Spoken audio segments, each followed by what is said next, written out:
I'd probably been drinking since I was 9 and using hardcore drugs since I was 11. Now at 42 years old, Courtney Downs has been sober for nearly 4 years, but it's taken years to get there. And I also used to be a registered nurse. Throughout my active using, I lost my nursing license and ended up homeless here in Roanoke. It decreases overdoses. Now she's working for the same organization that saved her. And right before I got clean, I was hanging out with some people that were early participants of Virginia Harm Reduction Coalition, and even though I wasn't a direct participant, they Narcaned me with the Narcan that they received. So this program saved your life? Yeah, I wouldn't be here today without it. Harm reduction is love. A lot of times people think that harm reduction is, giving out syringes, and that's all it is. It's about building strategies and tactics to use safer so that we can keep people alive so they can get the help they need. So these are our sharps containers. Danny Clausen is the executive director of the Virginia Harm Reduction Coalition.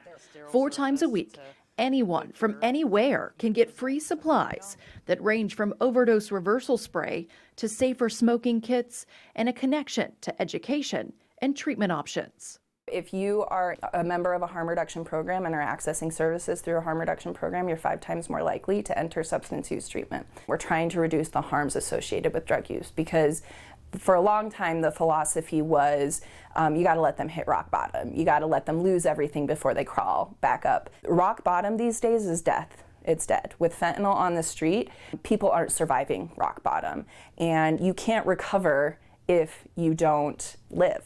And so our primary goal is to keep people alive long enough to get the help they need.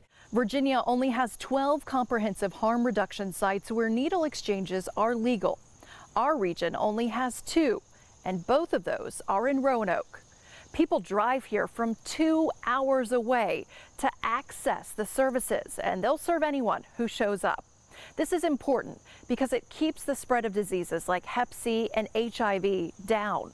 It also saves taxpayer money because Clausen says 90% of their participants are on Medicaid. The data is very, very clear. This saves people's money, this saves people's lives, and to me, there's no downside to harm reduction because again, it's just love. We're just trying to take care of people and connect them to resources. But Danny understands the controversy. When people say that syringe programs are enabling, I completely understand where that comes from. I was raised with that same philosophy. What I say to those people is that a harm reductionist will never try to glorify the use of drugs or minimize the real harms. Have you been to another syringe exchange like the drop-in center? For Downs, she's thankful to be able to help others now. Harm reduction saves lives. I would not be here today if it wasn't for harm reduction. Just because someone uses drugs don't mean to count them out. The Harm Reduction Coalition gets rid of at least 100,000 syringes safely every year. Last year, they gave out 20,000 doses of Narcan and know that reversed at least 2,000 overdoses. Jenna Zibton, 10 News, working for you.